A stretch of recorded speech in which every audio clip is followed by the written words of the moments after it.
Joy to the world, the Lord is come. Let earth receive her King. Let every heart prepare him room, and heaven and nature sing. Well, hey, Daily Dosers, it's Terry from our Single Adult Ministries here at North Coast. And you likely know this song pretty well. I mean, it's been covered at Christmas through a variety of arrangements by everyone from Friedrich Handel to Mariah Carey to even Clark Griswold.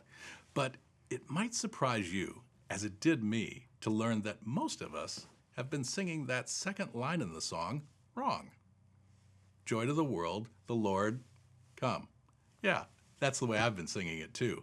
But the word that the English Christian minister and songwriter Isaac Watts used is not the Lord has come, but the Lord is come. I know, that sounds really awkward, right? The Lord is come? You see, when Isaac originally wrote those words in the early 1700s, he used what sounds to us like an archaic form of English, but that was very common in his time. And more than just semantical, it's one of those phrases that we might call subtle yet significant. You see, Watts is said to have based these words on Psalm 98 as part of a larger piece he was writing at the time. Listen and see if you hear the similarity in verses 4 through 6. Shout for joy to the Lord, all the earth. Burst into jubilant song with music. Make music to the Lord with the harp and the sound of singing, with trumpets and the blast of a ram's horn. Shout for joy before the Lord, the King. You see, like King David, Watt wrote Joy to the World to encourage the entire world to make a joyful noise about Jesus. And not to burst any bubbles, but he didn't originally write it as a Christmas song about the coming Christ, but rather about the Christ who's already come. The Christ who knocks and asks to be invited into our hearts today. As one writer put it, the lyrics indicate that Christ is come, that he is already here among us. Jesus didn't just come 2,000 plus years ago. He is here with us even now.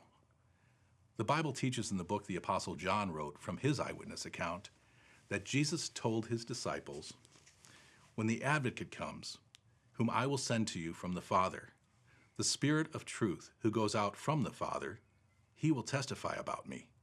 And you also must testify, for you have been with me from the beginning." You know, we've all have things from our pasts that could threaten to steal our joy if we continue to focus upon them.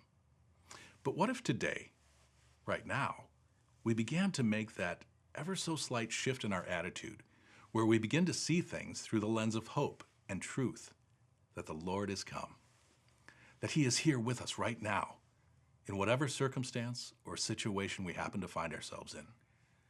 And by the limitless power of the Holy Spirit, well, we can begin to experience real joy. Yeah, in all circumstances. Now, to be clear, we recognize that this is not some flip switch proposition, that it will take some intentional effort, practice, and renewing of our minds to accomplish this. But if we can begin to practice some of the disciplines we learned through the daily doses earlier this week, well, then I believe that little by little we can begin to find ourselves rejoicing, even in the not so great times, truly receiving our King and knowing that he is with and working through us in every circumstance. This is what it means to make disciples. It's like that great philosopher someone once said, if you're persistent, you'll get it. If you're consistent, you'll keep it. It's that daily practice of recognizing and acknowledging what's right in front of us, but then also taking our thoughts captive and allowing the potter to mold and shape us to see things from a broader perspective. What we might learn and who else might benefit from the knowledge we've gained. How our faith has been strengthened through our experience. You know, the author I mentioned earlier goes on to say, joy is rooted in who God is. It's not fleeting or based on circumstances. Worldly possessions and accomplishments, even the people in our lives, are blessings that make us happy and fuel joyfulness.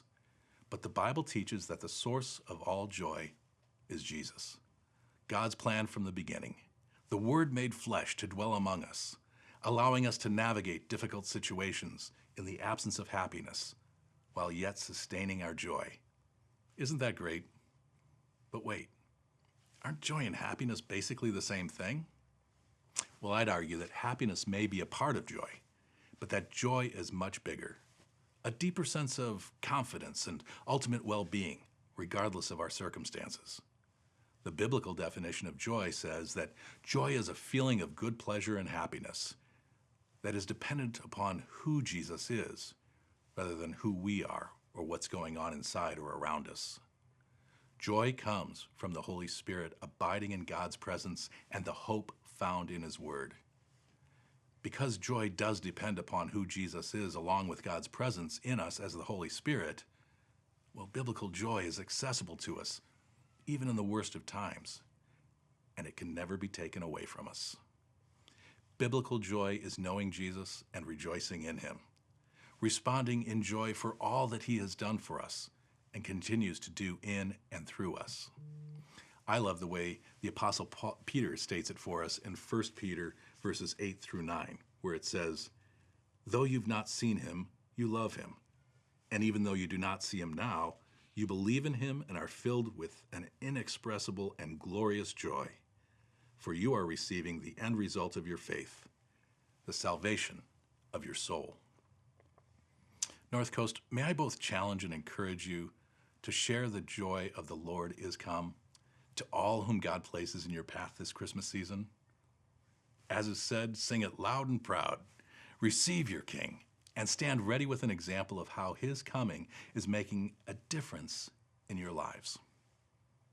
Joy to the world. The Lord is come. We'll see you next time.